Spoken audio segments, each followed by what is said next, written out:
I'm Chaz Marler from Pair of Dice Paradise and BoardGameGeek, and this is January 2020's Top 10 Hottest Games based on the titles that are generating the most traffic and discussion on the BoardGameGeek website over the past 30 days. Now, these games are tracked on the site's hottest games list, and the higher and longer a game remains on the list throughout the course of the month, higher it ranks on our top 10. 165 different games appeared on the list over the past 30 days, including a brand new game in our number 1 spot. But before we get to number 1, we must start with number 10, which again this month is Brass Birmingham, published by Roxley. Brass Birmingham is an economic strategy game sequel to Martin Wallace's 2007 game, Brass. This version tells the story of competing entrepreneurs in Birmingham during the Industrial Revolution between the years of 1770 and 1870. But it offers a very different story arc and experience from its predecessor. Even so, Brass Birmingham can still be considered a beefy economic game, and the beefier the game, the more difficult it can be sometimes to find other players to play it with you. For those times when you are just itching to play Brass Birmingham but have nobody else around to play with, a developer named Talon Simmons has created a web application that provides a way to play the Automa version of Brass Birmingham. No additional separate deck is needed, just a device and an internet connection and the app's website address. And of course a copy of Brass Birmingham. So if you happen to have all of these things ready at your disposal, I'll include a link to this Automa app in this video's description, so you can check it out. Climbing 16 spots to join the countdown for the very first time is Cthulhu Death May Die, published by Come On Games. Cthulhu Death May Die tells a Lovecraftian tale with a twist. In the game, the players are investigators in the 1920s, which is pretty standard for a Cthulhu game. But instead of trying to stop the coming Elder Gods, the players want to summon those otherworldly beings so that they can put a stop to them permanently.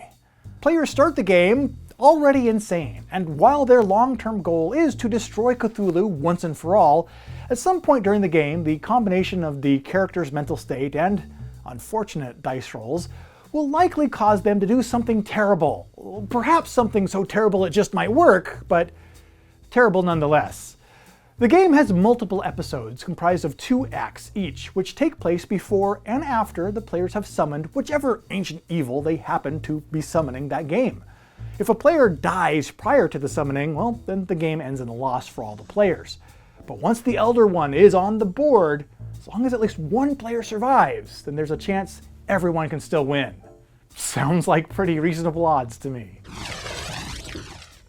Unraveling 6 spaces to end the month at number 8 is Tapestry by Stonemaier Games, a 2-hour civilization game for 1 to 5 players.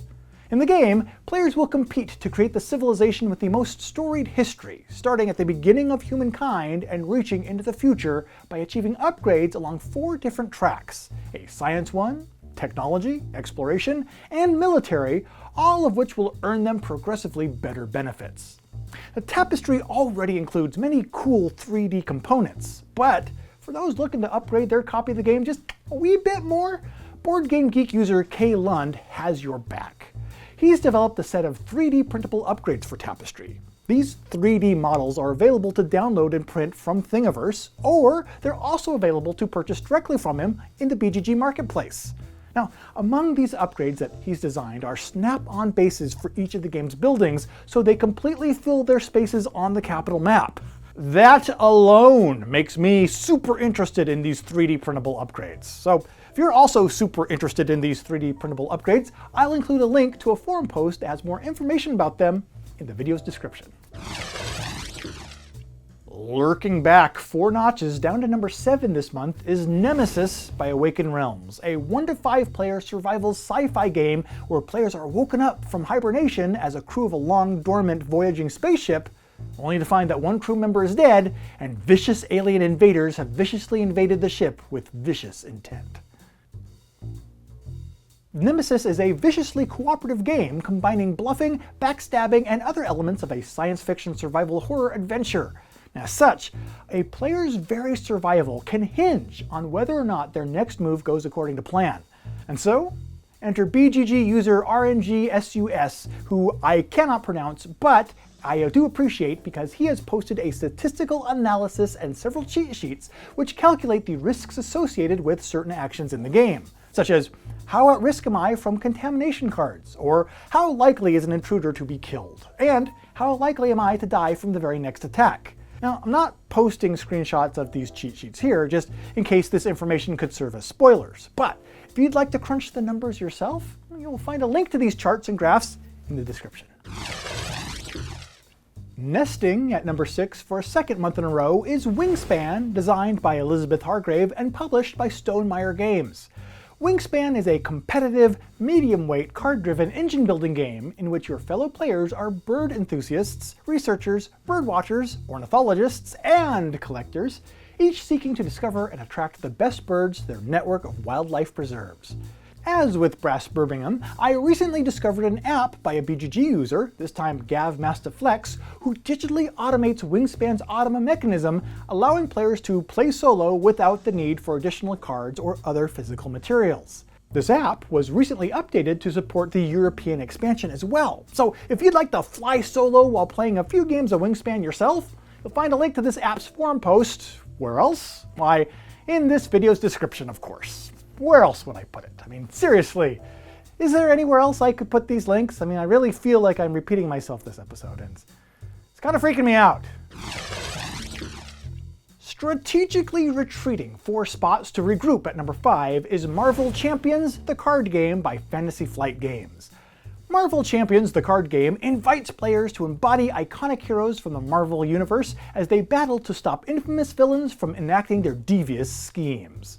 And as a living card game, Marvel Champions will be supported with regular releases of new cards, and the release of those expansions has already begun.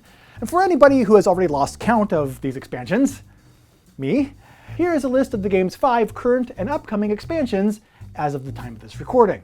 There is the Green Goblin Scenario Pack, the Captain America Hero Pack, and Miss Marvel Hero Pack, all 3 of which have now been released. And coming in 2020 will be the Thor Hero Pack, which includes 15 hero cards, 17 cards from the aggression aspect, and 8 neutral cards, and the Wrecking Crew Scenario Pack, which includes 73 cards and allows 4 villains, each with their own side scheme and deck, to enter play all at once. So, good luck with that one.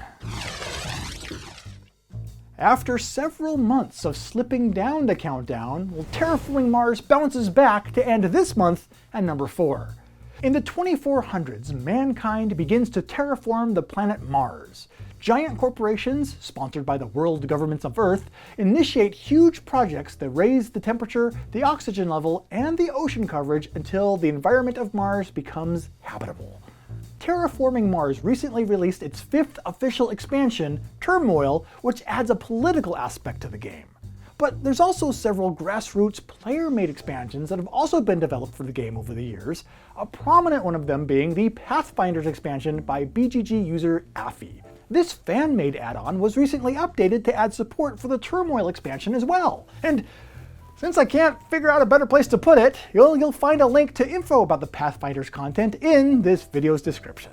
Try to act surprised. Continuing to climb the countdown up to number 3 is Maracaibo, the new strategy game for 1 to 4 players by Alexander Pfister, set in the Caribbean during the 17th century.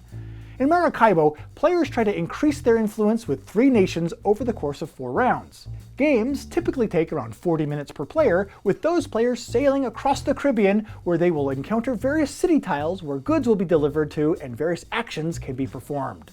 Players start the game in Havana, where they will then travel around the map in their ship, performing actions at each stop. And as soon as a player has circumnavigated the Caribbean once, an interim scoring takes place, and then everything resets and begins from Havana once again.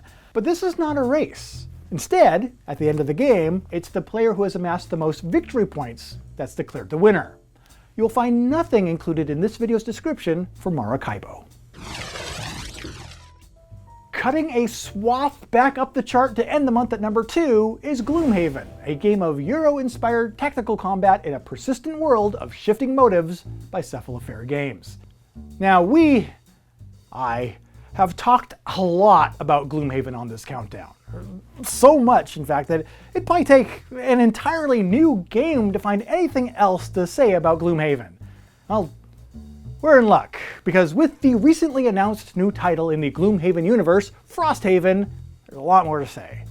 Frosthaven is the story of a small outpost far in the north of the capital city of White Oak. An outpost barely surviving the harsh weather as well as invasions from forces both known and unknown. And there, in this town, a group of mercenaries at the end of their rope will help bring back the settlement from the edge of destruction.